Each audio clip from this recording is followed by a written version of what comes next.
I know you have a lot of candidates to choose from,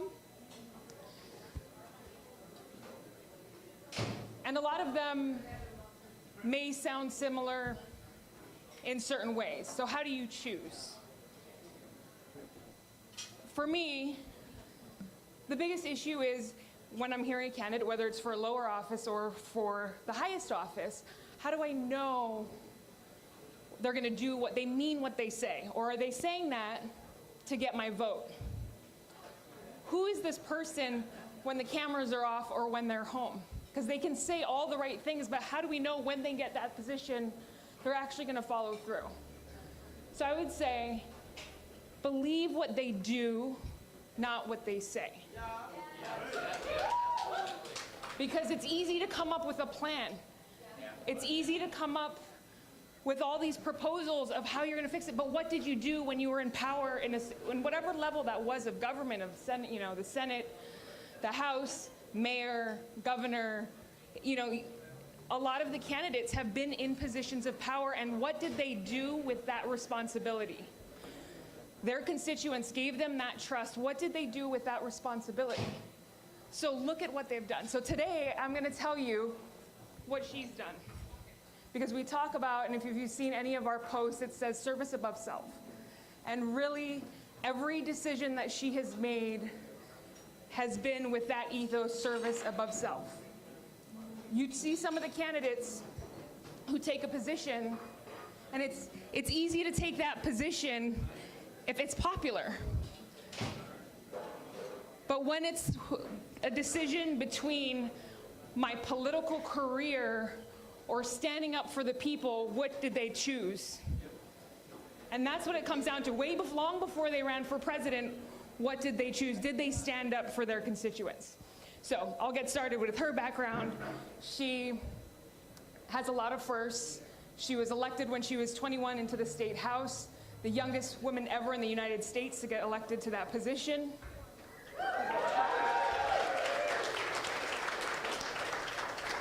After 9/11, she joined the Army National Guard.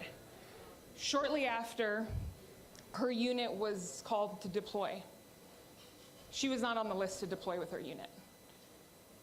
It was a very easy decision. She stepped down from that position in the State House to deploy with her team. When you're talking about a decision for my political career or serving the people, it was a no-brainer for her, and that's what she did. She later came back.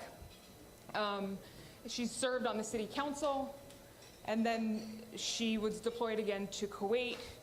This is a story that is not often told, but that I'm really proud of. When she first went, she was deployed as a MP, and their mission, she was a platoon leader, and their mission was to go and train the Kuwait National Guard, or the Kuwait Army. And when she walked onto that base, the military members of the Kuwaiti Army would not shake her hand because she was a woman. She did not complain. She did not raise a stink. She did her job. At the end of that mission, they were giving her awards. And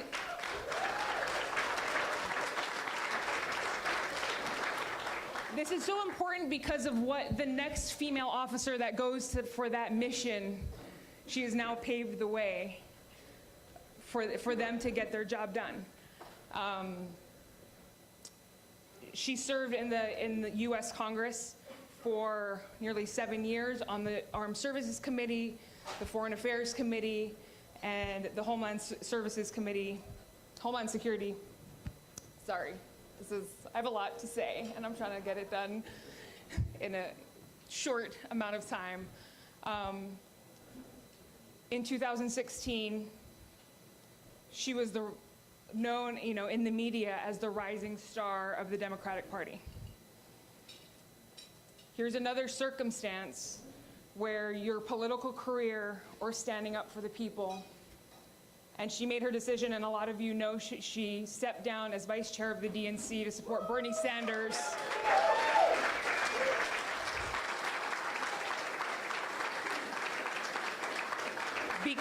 Because of her commitment to stop regime change wars. The list goes on of all the times that when faced with that decision, she has chosen the people, and she's been called names, and there's been smears, and there's been stuff that a lot of people don't understand why she does what she does, because it is not politically good for her. But I think you all understand, and you can see through that she stands up for us. I am so proud of her.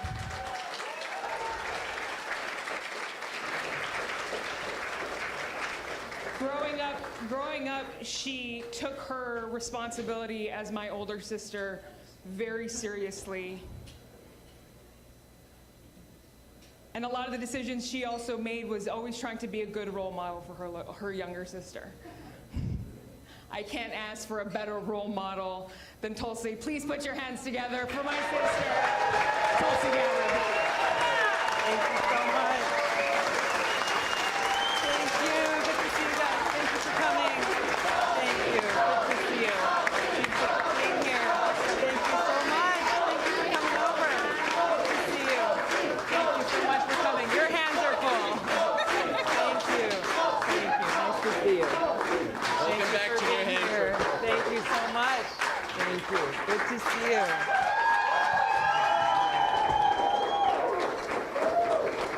Give it up for V.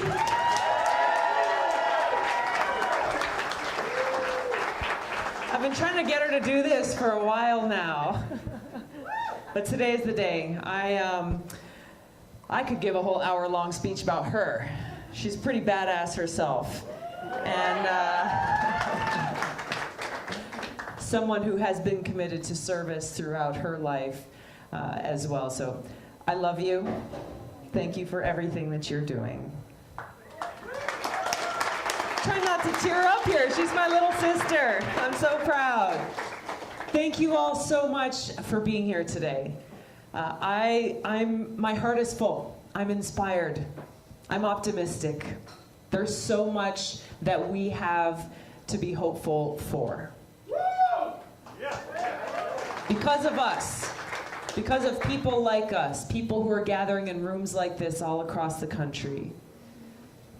Because we care, motivated by this love that we have for our country, for each other, and for our future, and understanding that it is only we, the people, who make that change. It is only we, the people, who bring about the kind of systemic change that can turn the tides in this country away from the rich and powerful who have been in power for far too long, and to make it so that we truly have a government of, by, and for the people.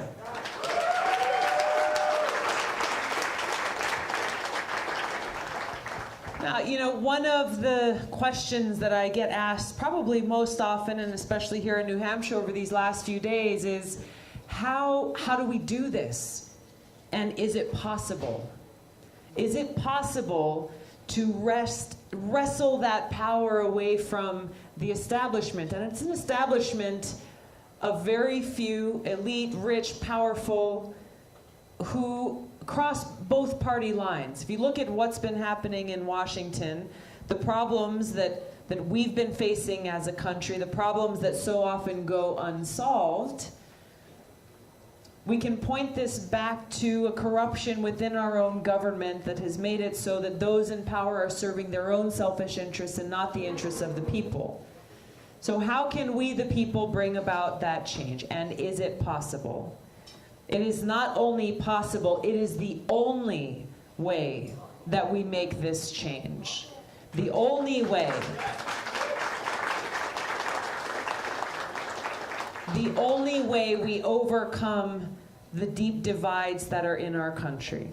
The only way that we end this gridlock in Congress that has caused so much inaction. I think it is crazy that every year, I've been there now for nearly 7 years, and every year the greatest accomplishment is if Congress doesn't shut the government down and passes a budget.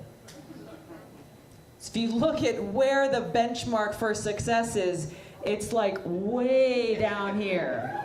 Yay, the government's open, the lights are on. They can do their job to actually serve the people. This is the problem. Why is this happening? Because we have two political parties in place where the power is held by literally a couple of people on both sides, and they're more interested in the political win and winning that next election than they are in actually doing their job.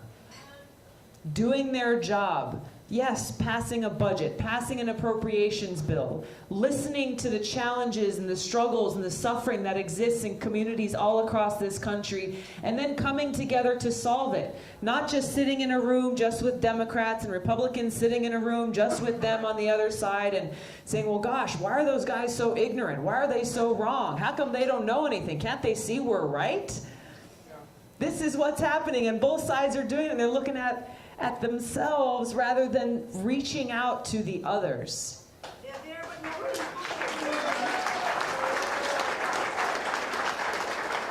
Now, this is not to say we don't have very different ideas on how to solve these problems. We do. We do, but that's not a bad thing. That's okay. That represents the diversity of ideas that we have in this country, and we should see that as a strength and an opportunity. And how we must be able to reach out to those, both we agree with and we disagree with, based on respect. That basic level of respect that we have for each other as people, as fellow Americans. Understanding that we have been charged, all of us, with an incredible trust. An incredible trust. Given to us as elected officials by voters. Say, I trust you to fight for me, to fight for my children, to fight for our families, to fight for peace. That is a huge trust that voters bestow upon those who are elected.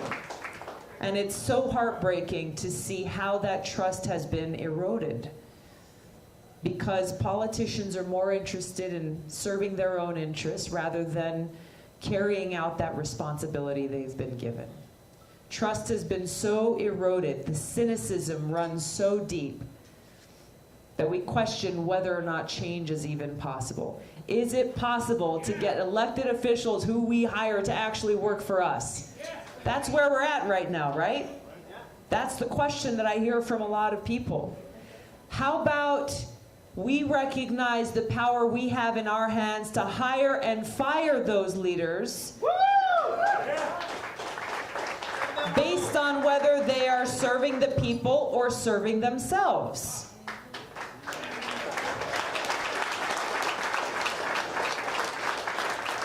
So this change isn't going to come about because there will be a grand awakening in Washington one day, magically.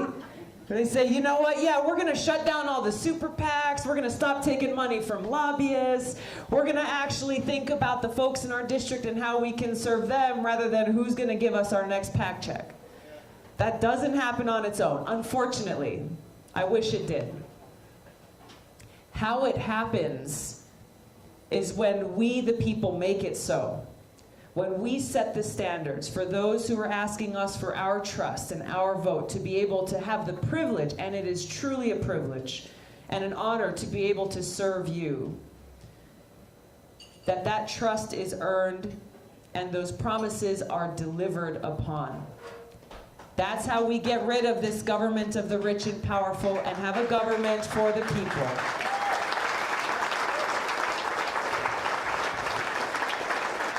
So this respect that we're talking about, this reaching across, reaching out to our fellow Americans, regardless of whose quote-unquote team they're on or whose tribe they belong to. This respect is something that I know as the Aloha spirit. Growing up in Hawaii, this is the center of our culture and who we are as people. You know, Hawaii is a very diverse state. It's the most diverse state in the country. People of all different races, ethnicities, religions, orientations, great diversity and great unity. And it comes from this aloha spirit. Aloha means so much more than hello and goodbye. But the reason why we greet each other with aloha is it is because of the powerful meaning of this word. We greet each other with aloha to say, I come to you with an open heart. I respect you. I care for you. I recognize that connection that we all have as children of God, as people. And we will start and end our conversation with that recognition. And that's what gives us the power and the ability to be able to overcome all of those divides and differences that we have. We are unique people. We have unique stories. We come from different places. We speak different languages. Having this aloha, living this aloha, treating others with respect is what allows us to overcome those differences, to bridge those divides, and to come together towards that common mission and purpose and objective that we have. Just working for the well-being of our people, putting service above self, thinking about the greater good rather than just serving our own selfish interests or how can I get more for me and mine. This is about something much bigger than that, and how we can take care of each other. It's when we do this, truly living aloha, in the most small ways and in the biggest of ways, that we can overcome those differences. Now, this is something I want to tell you a little story about what I did when I came in, first elected as a member of Congress back in 2012. A couple of experienced Washington people, very well-intentioned, were giving me some advice about, how I could best get to work. And they said, you're a Democrat, newly elected, a freshman in the minority in Congress with the Republicans in charge. Don't even try to get a bill passed.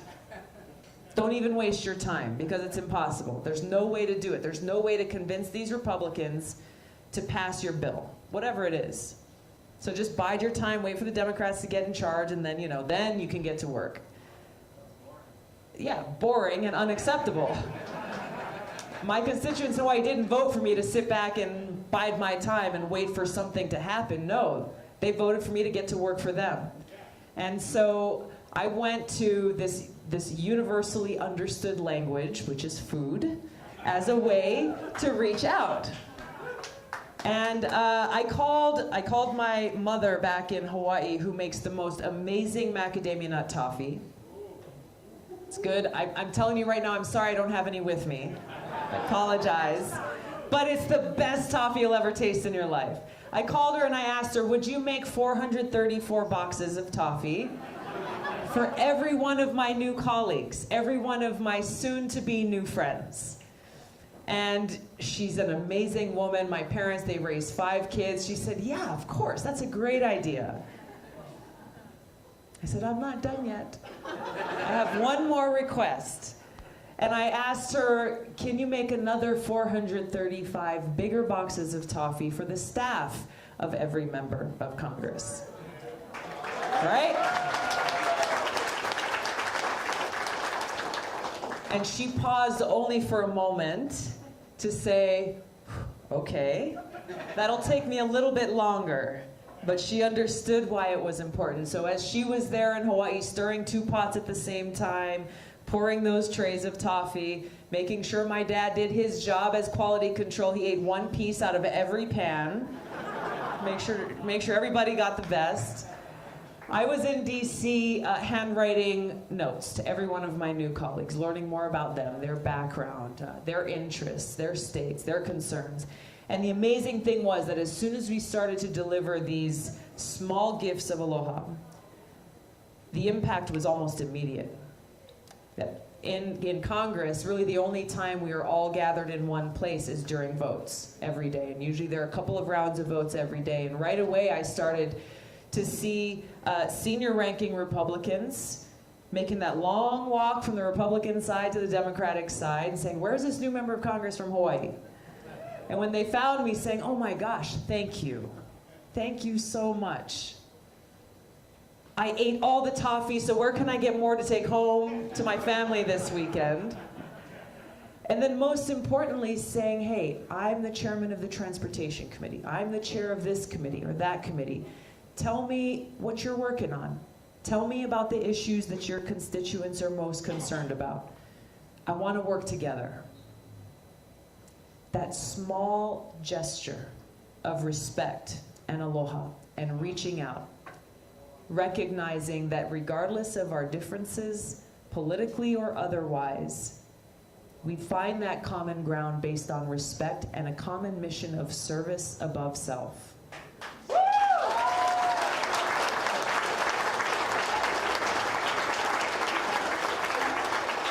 So when people ask, how do we bridge these divides? Right now we are in a very painful place where I've seen even families torn apart. Family members who don't speak to each other anymore because of political differences. How many of you here know what I'm talking about? Loved ones, people related by blood, good friends, parting ways completely because of political differences. So when we talk about bridging these divides, it hits us really, really close to home. We begin by doing what I did in Congress. It doesn't require my mom's toffee. Find your own way. Find your own way to express your aloha, to reach out. The response may surprise you. To reach out with respect, to listen, to actually understand, to treat others as you wish to be treated. The answer is very simple. It requires each of us taking action. It starts at the top with leadership, and this is the kind of leadership that I would bring as president, to unify our country, to work with the divided Congress, to actually get things done, staying very focused on that mission of service to the American people, making it so that we can pass real reforms to our healthcare system, making sure that every single American gets that quality healthcare they need when they need it, making sure that we come together as a country to protect our environment, to make sure we've got clean air to breathe and clean water to drink, recognizing when it comes right down to it, there's no person or family in this country that is okay with their loved ones and their children being poisoned by the water that's coming out of the faucet.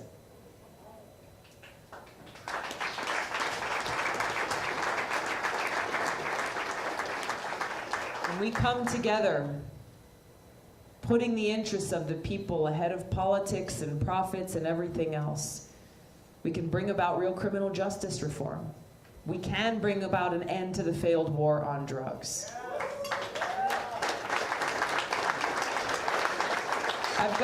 I've got the only bipartisan bill in Congress to end the federal marijuana prohibition, the important first step towards ending that war on drugs.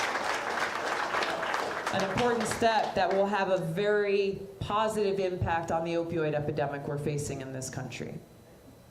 I think too few leaders in Washington realize that as much as leaders on both sides of the aisle express valid concern about those falling victim to this opioid epidemic that's touching every part of our country, the data and the statistics show that in states that have legalized some form of marijuana, whether it's medicinal or full recreational, that there is a direct correlation and a reduction of opioid addiction and opioid-related deaths.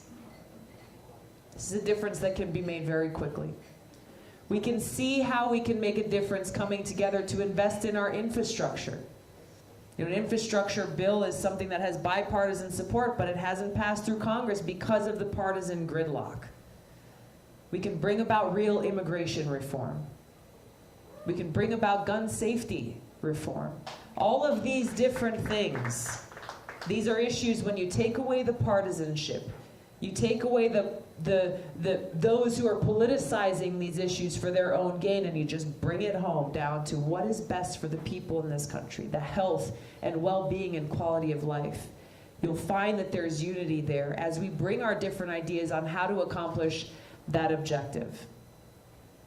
Now we know that all of these things require resources. All of these things require resources. So we've got to deal with the central issue of the cost of war. Yes. This is an issue.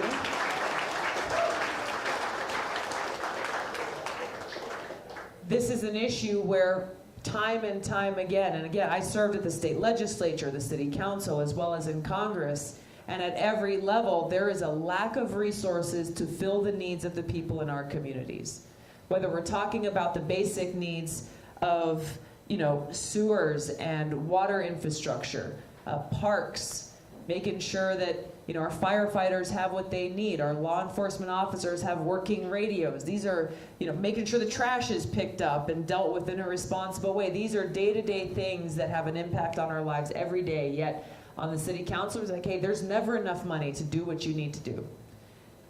Politicians tell us every day there's not enough money. Yet those very same politicians have no problem writing bigger and bigger checks to the tune of billions and trillions of dollars to pay for wasteful wars, regime change wars, overthrowing authoritarian dictators, wars that undermine our national security, that strengthen terrorist groups like ISIS and Al-Qaeda, that take a tremendous toll on my brothers and sisters in uniform. This cost of war is real. It's real. It's not in the headlines very much anymore.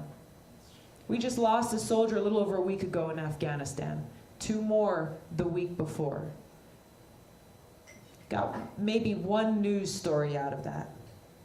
Without journalists in the media and leaders in Washington having a vigorous debate saying, why the hell are we still there? Why are they still dying? No, that's not what's happening. You get a story and you see the picture of this service member. And maybe you hear from their loved ones.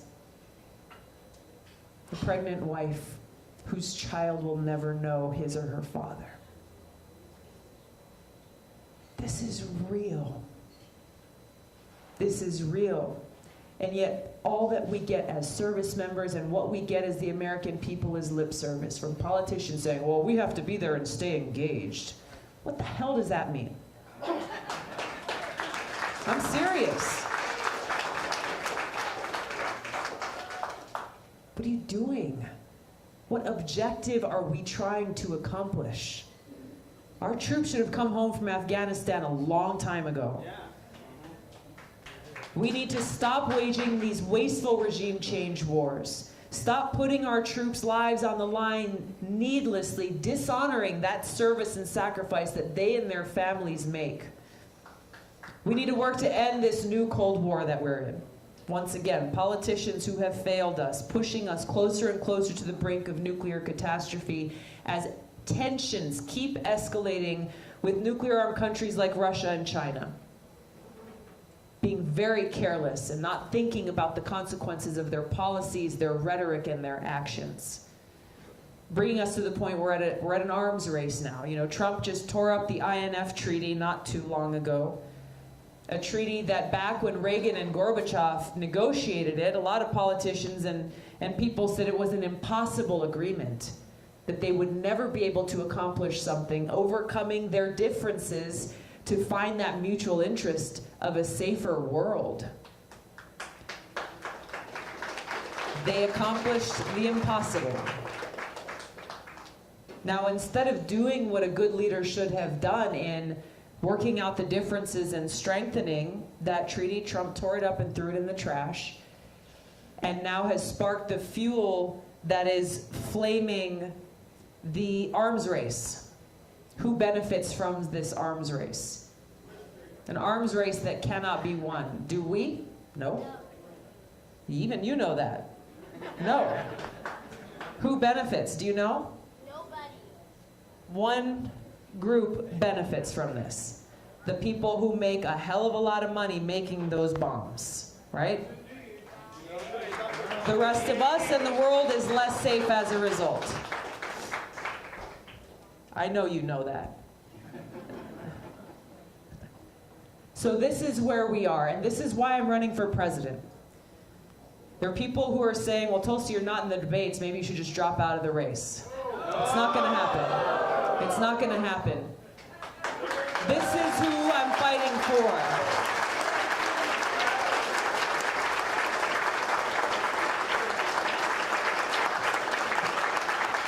We're not in this to play games.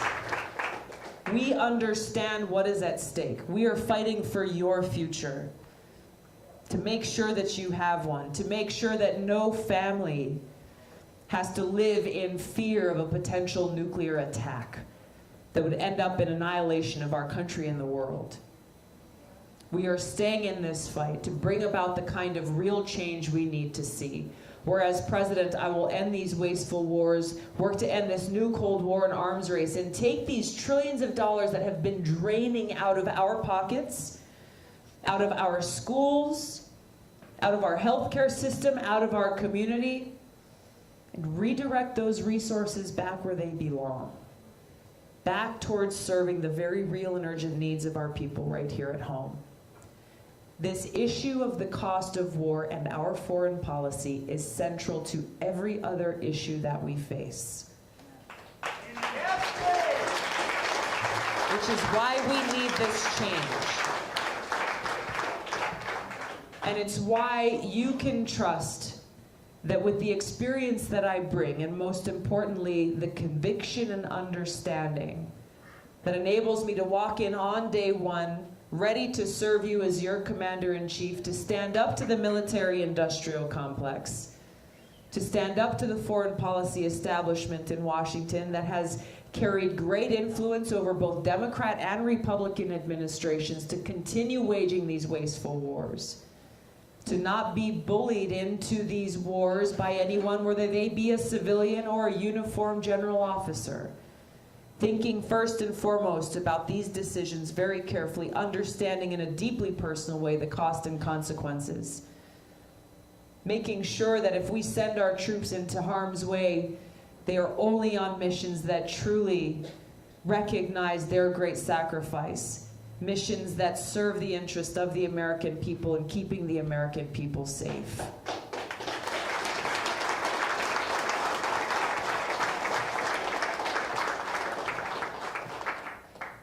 We know the obstacles are great. We're not naive to the reality of what we're facing. But we also must know deeply in our heart of hearts that the power to bring about change lies within our hands and in our voices and in our votes. This is how we make change. So I ask you to stand with me, to recruit others to join our movement, as we stand together to bend this arc of history away from war and towards peace and a bright future where every single American has opportunity, justice, equality, and that path towards peace and prosperity is clear. Thank you all so much for being here. Thank you for your support. Thank you. Thank you. Thank you. Thank you so much. I'm so grateful. Thank you all so much. Thank you. We got time for a couple of questions. Yes, sir. Hi, Tulsi. My name's John Hopwood.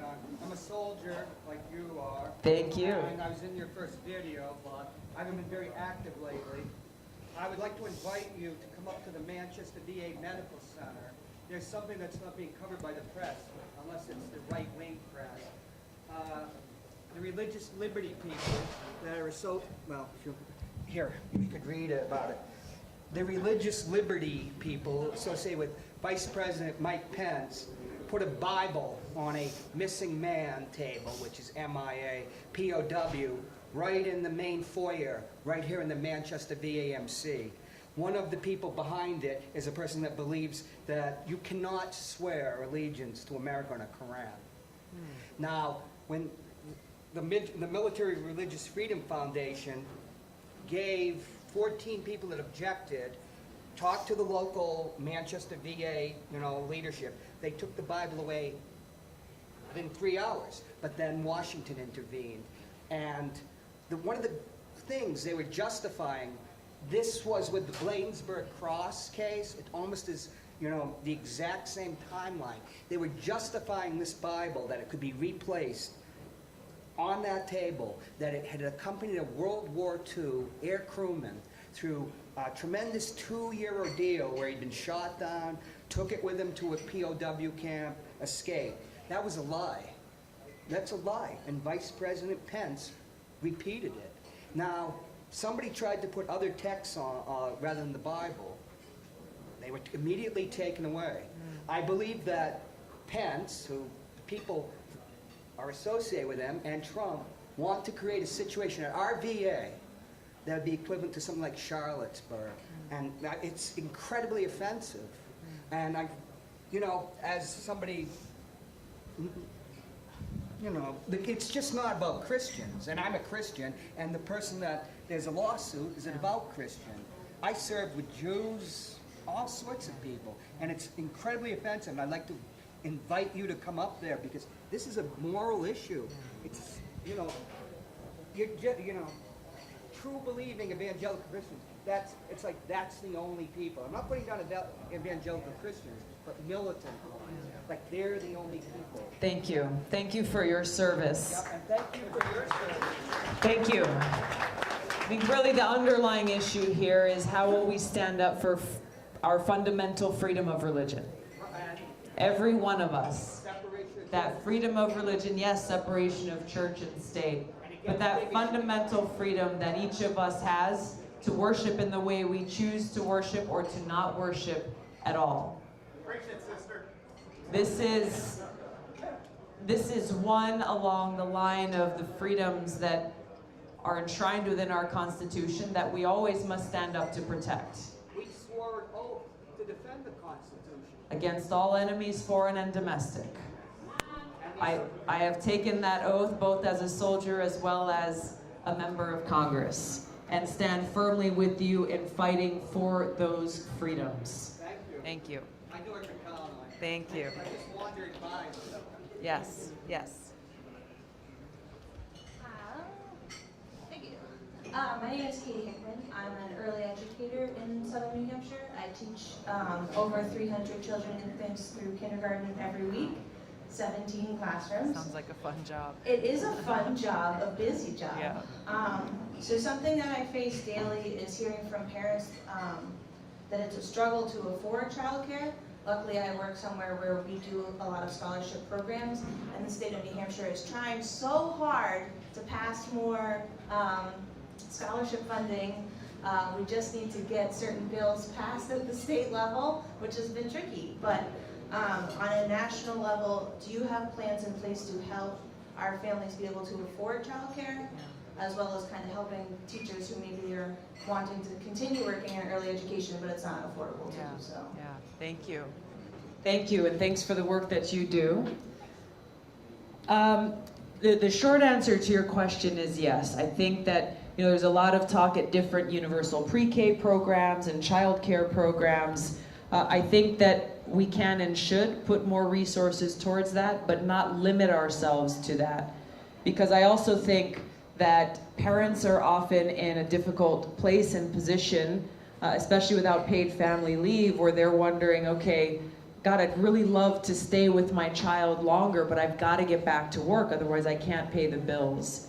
This is one of the reasons that I'm really taking a close look at a universal basic income type of program to be able to provide more flexibility and security and options for those parents and not limit it just towards external child care. But if we're going to provide resources for that child care, maybe let's give the parents the option, if they want to provide that care to the child themselves at home, but lack the economic security to be able to do it. So that's the direction that I'm looking in, and we'll be releasing the details of my plan through the course of my campaign to get to the root cause and the challenge that parents are often facing. Thank you. Thank you. Yes. So back in either February or March, I went and saw you speak in Concord, and I asked you at the time if you, what kind of work you would be doing as far as pardoning people. And I remember you. Yeah. and about a month or two after that, it came out that you were thinking about pardoning Edward Snowden, and I told all my friends, like, I told her to do that. I don't know. But You can pat yourself on the back if you want to. so anyway, but I asked you if you would be willing to work on a list of people to pardon as you were going in, and so I'm wondering now that I know the list is at least one person long, if you've thought about that at all anymore, and if you would consider putting Ross Ulbricht on the list of names that you would pardon? I have not spent any more time trying to compile a list of people I would pardon. I got to campaign and an election to win first. In all seriousness, first things first. We've got a lot of work to do in this campaign before we get to that point. I'm not familiar with Ross or that case, but I will tell you that when I last saw you, you were asking about Snowden. Others have asked about Julian Assange and Chelsea Manning. Those are cases that I'm very familiar with and have taken the position I've taken because I think, again, it's important for us to stand up for our freedoms, freedom of speech, freedom of the press, and not allow the force of the federal government and the abuse of the Espionage Act to try to silence whistleblowers and to suppress that freedom of speech. Thank you. Yes. Thank you very much, Tulsi. You're an incredible inspiration. Thank you. My name's Ken Brown. I write military history, and I want to know under a Gabbard, when there is a Gabbard administration, will the U.S. join the World Court? Will the World Court be able to issue, warrants, arrest American citizens, and have American citizens try to the World Court without any restrictions? That's a good question, and to be honest, I need to read up more on that issue. I think that there's a number of different international treaties that the United States is one of the lone countries that has not joined the international community, and I think that's a problem. You know, if we look to ourselves as leaders in the world, and under my administration, that leadership would change from being the world's police to actually being a force for good in the world, then we can't be hypocritical to say, well, we think everyone else in the world should follow these rules except us. And I think that's a problem that exists with a lot of these treaties, and that's something that I would seek to change.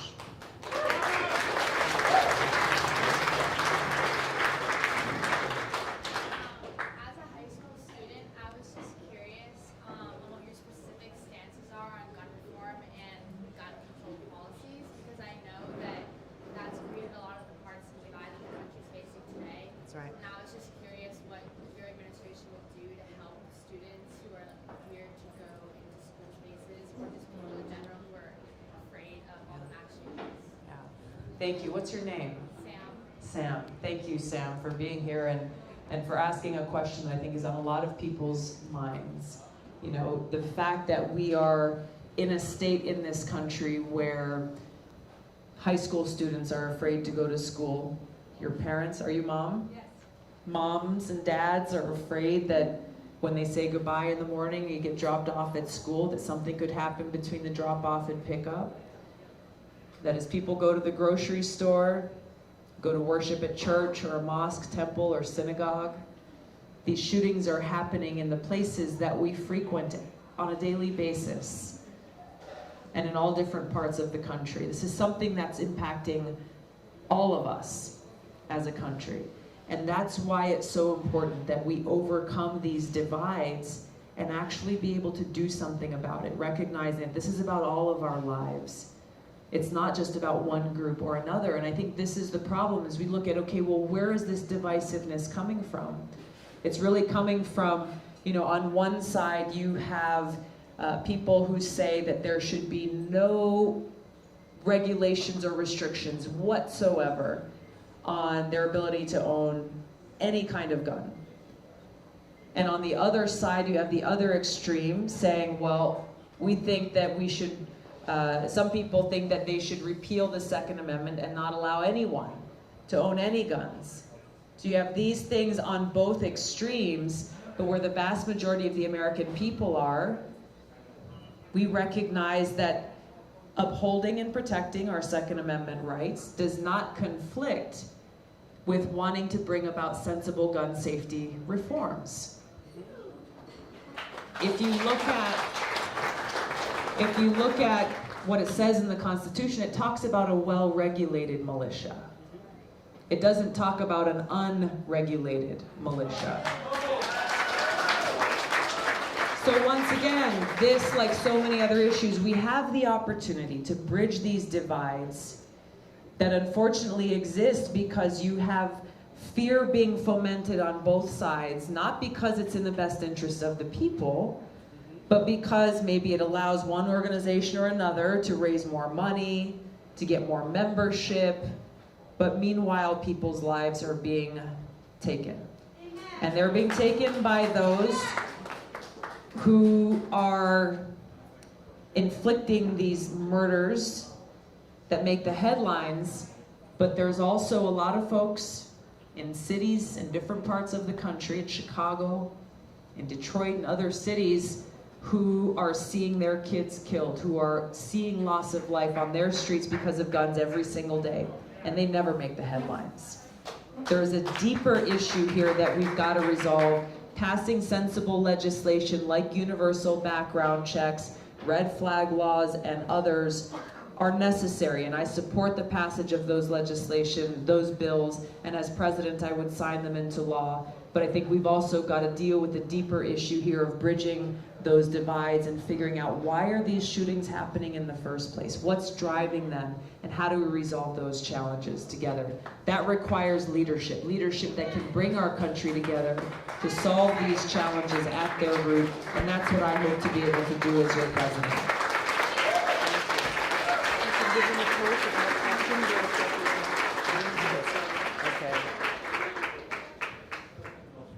She says that you've got a choice.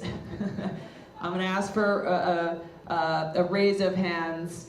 We've either got time for me to be able to stop and meet and greet with you and take pictures if you like, or we can keep going for a few more minutes and take more questions, and then I'm going to have to run and just say bye to y'all. Who wants time for a meet and greet? Questions? Sorry, guys. I'm going to take one last question. What's your name? I'm Olivia, and I'm in 6th grade. Olivia. Here, why don't you stand up and tell people what's on your mind? Well, when I was in 5th grade, my best friend was bullied, and the principal and the teachers did nothing about it. So what are you going to do about bullying, and how are you going to enforce the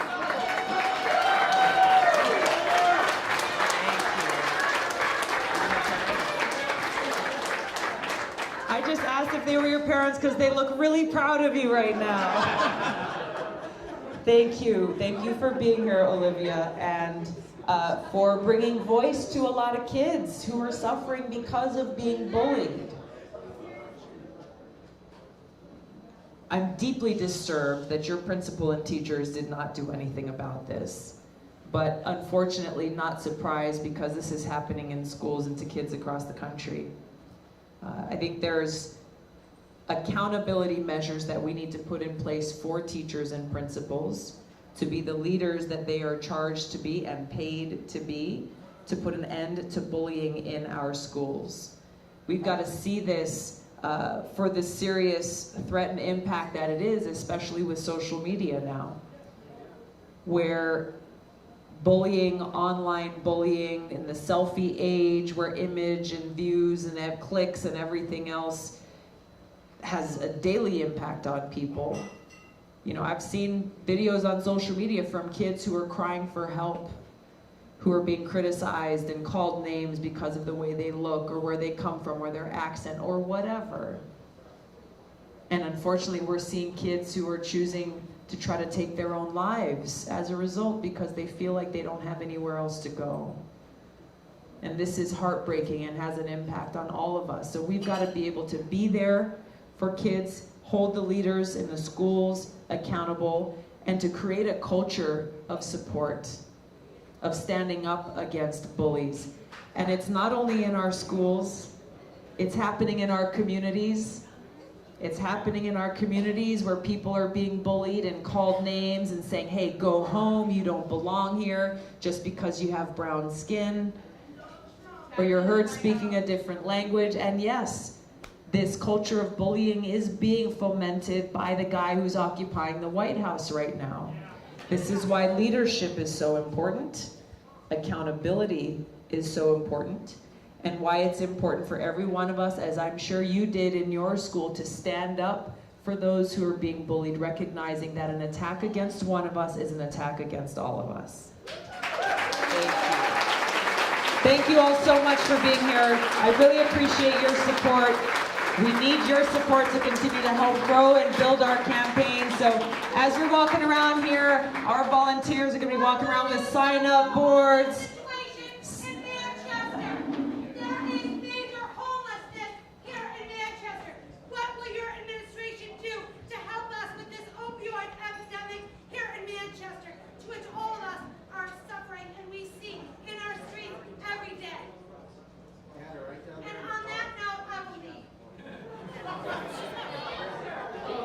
She asked the question, she didn't want to know the answer. Very briefly. She's raising a really important issue though, so I'm just going to touch on this very briefly. This homeless crisis is something that is afflicting our entire country. My home state of Hawaii has the worst homeless crisis of any other state per capita. The opioid epidemic is something that's touching every part of our country. We talked about this a little bit earlier. Whether we're talking about affordable housing, the need for mental health resources, the need for accountability for those who are perpetrating this opioid epidemic, and the need for many more resources to help those on the path towards treatment and recovery. Those are some of the things that I would address as president if she was interested in the answer. Thank you guys so much. Our volunteers will be walking around as you're in line, as I'm getting a chance to talk to you. They're going to have clipboards and they're going to ask you how you want to help our campaign, because we need your help. Thank you very much. Thank you. If you would like to line up, if you would like a picture, please remember we're going around Start with your kids the edge first. of the room and coming around the food table. Please have your camera out and ready. We don't unfortunately have time for more questions. Thank you. Appreciate it. So please do your best. Thank you, Bella. Nice to meet you. I want her to tell you what she's actually doing. See how the television. You can tell me as we're lining up for the picture. You can give her your camera if you want. She can take it for you. Are you from here? I'm from outside of Boston. Okay.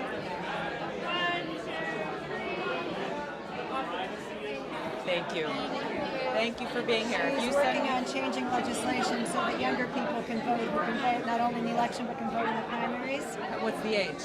So right now, it's if you're 18 for the general election, but you're not 18 for the primary, you can't vote in the primary. So what age do you want to change it to? So if you're gonna be 18 for the general, but you're still 17 for the primary, you can vote in the primary. 100% support. And 22 states and DC have it, but Massachusetts doesn't. Yep. So I actually voted for an amendment in Congress to do just that. yeah. I first heard about it and I was like, I don't know about this, but the more that I heard from people like you, I supported it in Congress, so I support what you're doing. Keep up the good work. Two quick things. We've worked with Senator Gillibrand for a long time on her off the sidelines. Yes. It is time for a woman president. We were very sad to see her go. We didn't know you. We were so impressed. I also rolled out national service in the Clinton Board administration. Oh, wow. We'd be happy That to would help be great. you guys down. Thank you. Good luck with Thank you, everything. Sarah. Thank you, guys. Good to see you. How are you? Thank you for being here. Oh, again. Yes. Thank you so much. Can you sign another camera? I can. I can. I won't ask you If now. you get it soon, yeah, I can do that.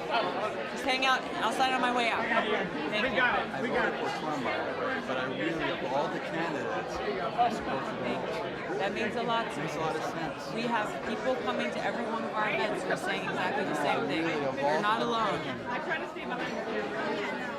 Well, we need your support in the primary here. I took my. Took a bunch. Thank you very much. I appreciate it. Okay. Hi. How are you? Good. Thanks for being here. Yeah. Thank you for answering my Appreciate it. questions. Of course. Thanks. Hi. How are you? It's nice to see you. Selectman, Rocking Dance Committee, social worker. Fantastic. Amazing. Thank you for all of your work. Thank you. Thank you very much. Hi, how are you? Congratulations. Thank This you is so fantastic. much. Thank you. Thank you for being here. Really appreciate you coming. How are you, Prince? Good to see you. So we plan on trying to get people up here every other weekend. Good. And I've been working with Sunil and Aaron. I've heard this progress at the Carter meeting. Work with Shawnee on the stuff for New Hampshire. Yeah, but I heard there's progress, so I've been working with them on trying to get you a new president of Carter. Yeah, we got a few people working on that. So his endorsement will go a long way. Yeah. He should be. Yeah. So we're told he won't endorse. We'll see, though. We've got a good contact down there. We're saying this meeting makes sense. Yeah. Oh, yeah. Yeah. Thanks. Hi. What's your name? Cameron. Nice to meet you. I met you back in October last year. You were I at thought you looked familiar. Yeah. Thank you for coming back. I appreciate it. Thank you very much. Good luck. Have a good night. Thank you for your support. How are you? Thank you. Thank you both for being here. I'm certain of that. So she's not your daughter? I know. She's adorable. I was starting to look like, hey, where are her parents? We're all looking for her. Exactly. Thank you both so much. Good to see you. How are you? Good to see you here. Thank you for coming. No problem. The video? Uh-oh. That's not a good face. You were at one of our other events. That was the one last night. Yes, exactly. Yeah, I was going to exactly. say, I apologize for invading your space. No, not at all.